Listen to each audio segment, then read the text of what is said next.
Frank Isola, Mr. Gutierrez, David Dennis Jr., and yes, a champion in our midst, Tim Kalishaw, with us for the first time since the Texas Rangers won the World Series. Our conquering hero picked them to win 2 of their 4 postseason series, so why are we giving it points, you might be asking? He had the Diamondbacks in a sweep. College football playoff rankings, T-minus 2 hours. Maybe you don't expect changes at the top, but today, number 3, Michigan. Informed by their conference, the Big Ten, the school may face conference disciplinary action in the investigation into the sign-stealing scandal. What it means next. Let's go around the horn. Noah Lyles. Why did I pick the Orioles? Tim Kalishaw, world champion. Yeah, so you picked the Orioles over them. Who else did you have? You had the Astros too? Well, congrats. The Big Ten informing Michigan via letter this week it may face conference disciplinary action in the alleged sign-stealing scandal, and that the school has until tomorrow to respond. Reported possible punishment would affect Jim Harbaugh, maybe in the form of a game or 2 suspension. That's reportedly. Michigan AD Ward Manuel stayed back in Michigan, did not travel to today's playoff meeting in order to attend to the investigation. Last week, during the playoff show, the committee said the scandal is an NCAA issue, not a playoff committee issue. But it's been another week of increased details. And now this brace yourself letter from the conference. David Dennis Jr. around the horn to you. Do you trust the Big Ten to get to the bottom of this? No, because in general, I don't trust these governing bodies to handle these investigations or dole out punishment in really fair ways. History tells us that whether it's on the NCAA level or the Big Ten level itself, the issue with the Big Ten is they seem to be jumping the gun here. The NCAA is putting on their own investigation. And what we know is that the NCAA bylaws say that whatever happens under a coach, the coach is responsible for. The Big Ten bylaws do not say that. So whatever happens under a coach, Harbaugh is not necessarily responsible for. So what exactly would the Big Ten be punishing Harbaugh for? Seems like it makes more sense for them to wait, see what the the actual investigation holds, and then handle their punishment. Now, in terms who should really be getting in front of this is Michigan as a school and figuring out what to do with Harbaugh now, because they know what's been going on and they can talk about how all of these other teams are doing the same sign-stealing stuff and how people stole signs from them, but it never rose to the level of what they're doing, which is using other personnel for this. So it's up to Michigan right now. If they want to handle this, they need to get in front of this and figure out what to do with this big Jim Harbaugh problem, what they've been doing. Reading this letter from the Big Ten, Israel Gutierrez, do you have confidence the conference can get this right and get to the bottom of it? Well, I have confidence that the conference is going to do what I believe the school would want to do, which is very much just point to Jim Harbaugh as the reason for everything, right? Have him be the guy who gets this punishment, because you have a year where you might make the playoff. You might actually win a national championship. And obviously, Michigan doesn't want to do anything to keep that from happening this year. I would say the Big Ten doesn't want anything to harm that as well, one of its premier member institutions here. And so if you just put it on Jim Harbaugh and say, hey, maybe this school can do something without their coach for a couple of games, which would be wild, by the way, 2 suspensions for a potential national championship team. But if you put it on Jim Harbaugh and say, hey, he's the reason we're doing this, he's the guy who has to feel like he needs to cheat in order to win, don't put it on our players, don't ruin our season. I think that's where the Big Ten is pointing at, say, hey, this is what we're allowed to do, this is what we potentially will do. So if Michigan doesn't get ahead of it, or if the NCAA doesn't do this for us, that's where we want to place the blame, because they want to do everything possible to not put it on the kids this year and not leave this Michigan team high and dry. Frank Isola. Speaking of the kids, it's a very good teachable moment, as they say, for the students at Michigan, where the out-of-state tuition is off the charts. Because as a student, you will learn that if you cheat or you plagiarize, you're going to get in big trouble. But when there's a lot of money at stake, like there is in college football, well, now we're going to investigate. Maybe we'll suspend them. We don't know. What the Big Ten is worried about, there's a chance to get 2 teams in the playoff. That is a lot of money. Ideally, they would like Ohio State just to beat Michigan, and maybe that could take care of everything. But this is all about money, so what they really want is to get 2 teams in the playoff and hope everything comes out in February, March, or April, and we'll kick the can down the road. So then the answer to the question is you do not trust the conference here. Please. I think they know what happened.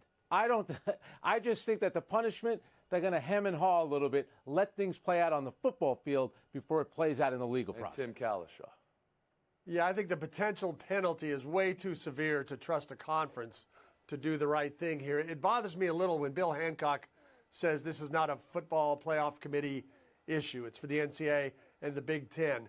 It reminds me a little bit when I was a Heisman voter and they said there was serious allegations about Jameis Winston going on. They said, that's not a Heisman issue. That's for the courts. You just vote for the best players. Well, if this committee is supposed to be picking the 4 best teams and you think one of them may have had some even small competitive advantage because of signals they were stealing, how is that not a committee issue? How is that not something to at least be discussed by these people who spend hours and hours in these Okay, rooms so here there it is right there. You Now, believe the college football playoff committee should be considering this and take cues from the conference or the NCAA as each report comes out and the investigation gets longer and longer in their rankings, where Michigan was number 3 going into tonight's show. Israel, do you? I do. I think it's the only, frankly, fair punishment. It's sort of the eye for an eye thing. Oh, you felt like you needed to do this in order to get this advantage, in order to build this resume. Well, we're not going to look at your resume, and you're not going to make the college football playoff. And I think this is where you talk about punishing the student athletes, right? Did they choose to do this? Did they know that their coach was doing this? Probably not. So it's really hard to go ahead with that penalty. Isola. Yeah, I agree with Izzy. I mean, you hate to just say don't punish the kids, but the coach of the program does need to be held to a higher standard. And it's a bit absurd that he was already suspended earlier in the season for 3 games you knew they were going to win. What are they going to do now? 1 or 2 games, and he'll be available for the Ohio State game and maybe a college playoff. That seems like a slap on the wrist. Dennis Jr. No, I think you got to keep this as far away from the players as possible. Get rid of, suspend Harbaugh, do what you can with Harbaugh, but let the players finish out and compete in the tournament. We'll move on. Chargers 27, Jets 6. Did you learn anything about either team on Monday Night Football? LA got special teams, and LA feasted on defense. Offensively, Justin Herbert was hit a lot. It was kind of meh for the game. The Jets are just mind-numbing offensively. Zach Wilson was the story last night, but the offensive highlight came in warm-ups. You're seeing it here. Aaron Rodgers was throwing the ball 50 yards and was telling Derwin James he'll be back in a few weeks. Tim, did you learn anything last night?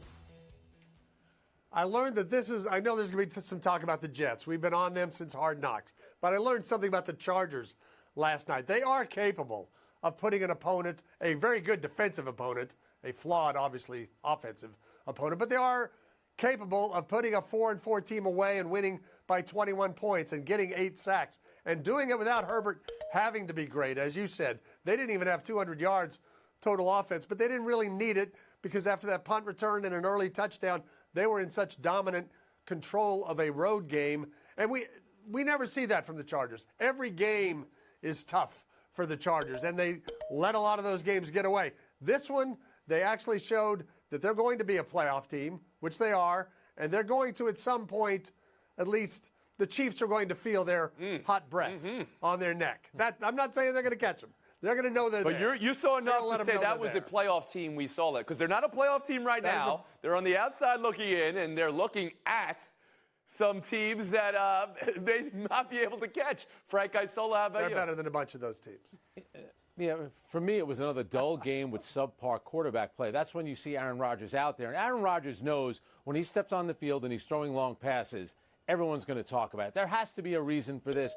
I do think, it seemed like a little wink, I'll be back in a couple of weeks, but maybe there's something to it. Maybe he eventually is going to come back. The key will be, can the Jets stay competitive enough and have a legitimate chance to be a playoff team if Aaron Rodgers does, in fact, come back to the line? All right, so last night was still about Aaron Rodgers to Frank Isola. Israel, was it to you? Exciting.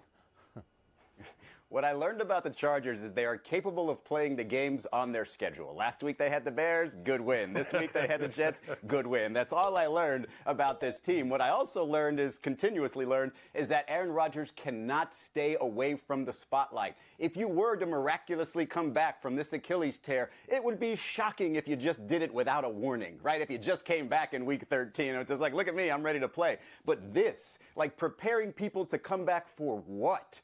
to a maybe 500 team that might have a chance to play. You look at Joe Burrow, what he had to do just to get back from a calf strain to look like himself. You're talking about a torn Achilles, and you're expecting Aaron Rodgers to go back. I'd rather believe that he didn't actually tear his Achilles and is coming back from something a lot less severe. Oh, now, okay. I was wondering if anybody was going to do this. There must be a doctor out there saying, please, Aaron, so stop now doing you this. are theorizing in a conspiratorial way. Are you not, Israel? Why not? Why not? Okay, well, then that makes... Okay, please, go ahead. David Dennis Jr. On last night's football game, can we talk about the two teams who were playing in the game, please? You remember a few weeks ago when Zach Wilson had those like 2 great drives against the Chiefs, and we were like, he's turned the corner, and Nathaniel Hackett has an offensive game plan for him, and everything seems to be working out for them. 3 touchdowns in the last 4 games from that offense. Zach Wilson has lost 4 fumbles in the last 2 games, and last night they played against the worst pass defense in the league. This is about offensive ineptitude at a historic level, and that organization not finding something to replace the loss of Aaron Rodgers. And what makes it worse is that defense is still great. Less than 200 yards allowed, 5+ sacks, and no plays allowed of more than 25 yards, and they still lost by 20 points. That has never happened in NFL history. They are doing a disservice to that defense with this terrible offense. Never in NFL history? You see, that is how you make an argument. You don't bring... I might have to make it a banned phrase, the name of a certain quarterback who's not happening to be playing in the NFL at the moment. Oh, please. Where was Dallas the Shaw, defense against 11. the Cowboys and the Chiefs? David Dennis Jr., 15. Gutierrez, 9. Isola also appearing on Around the Horn. Buyers still next. Been asking to stop talking about Aaron Rodgers for years. There it is. There it is. Hold on a second. Here it is. Aaron Rodgers. What are you guys doing? Around the Horn is presented by Crown Royal. Down goes number 1. Down goes number 1. What a way to start a season. Defending champion LSU dropping the opener to Colorado, 92-78. Angel Reese, 15-12. Hallie Van Lith, Tiger debut, 14-7. But no defensive answer for Frida Foreman and Aronette Vonleh. And Kim Mulkey was not happy after the game. What I don't live with is just guts and fight and physical play, and just you got that dog in you, and I just didn't think we had that tonight. Chicken Little said the sun will come out tomorrow, didn't he? You know, the sky's not falling. Tim, what does game 1 mean for LSU in college basketball? Not sure about the Chicken Little interpretation, yeah. but I do like that she also said, when she was asked about her locker room or problems, she said the problem with our locker room is Colorado is a very good basketball team. That's a team that beat Stanford 2 years ago when they were number 1. The guards, Frida Foreman, Jalen Sherrod, are still there. They beat them up last night, went to the Sweet 16 last year. That's a good team. David Dennis Jr.?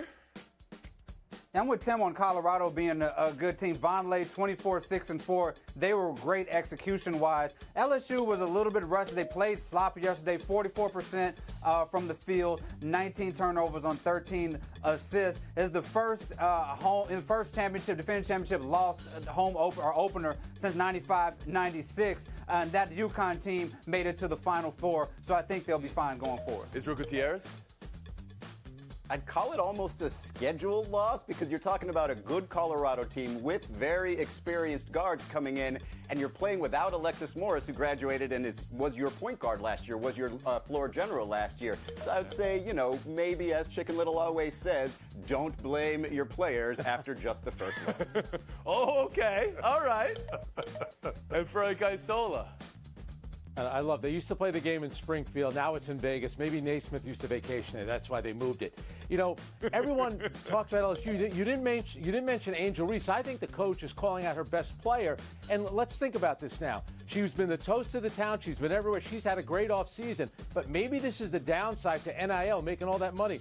When I was in college, I had $20 in my pocket on a Friday. Okay, this is not about you. She's wait a making second. thousands. Wait. It could have an impact. It could have an Everything impact. has an impact. We can understand that, but this doesn't have to be a But referendum. it's the first time we've seen this, though. It's the first time we've seen this. Double-double, And it's hard to 15-12. repeat. These are the numbers so that she she's puts speaking up. to the intensity and the fight. Yes. I think they'll be okay. The idea of a championship hangover can apply to any and all teams. The idea that you're bringing up somebody's wallet at this moment, Frank, is getting a mute. We'll move on. Knicks 111, Clippers 97. James Harden's LA debut said it felt weird without any preseason or training camp with the team, and that he was just winging it.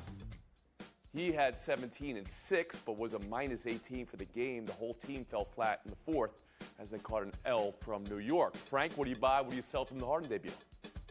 Yeah, Joel Embiid and Tyrese Maxey look really good without the so-called system. He took the fewest shots among Kawhi, Paul George, and Russell Westbrook.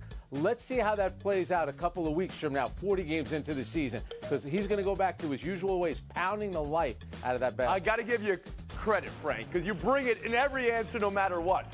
But you started on the Philadelphia 76ers. If we could just talk about the Clippers, Israel Gutierrez, please.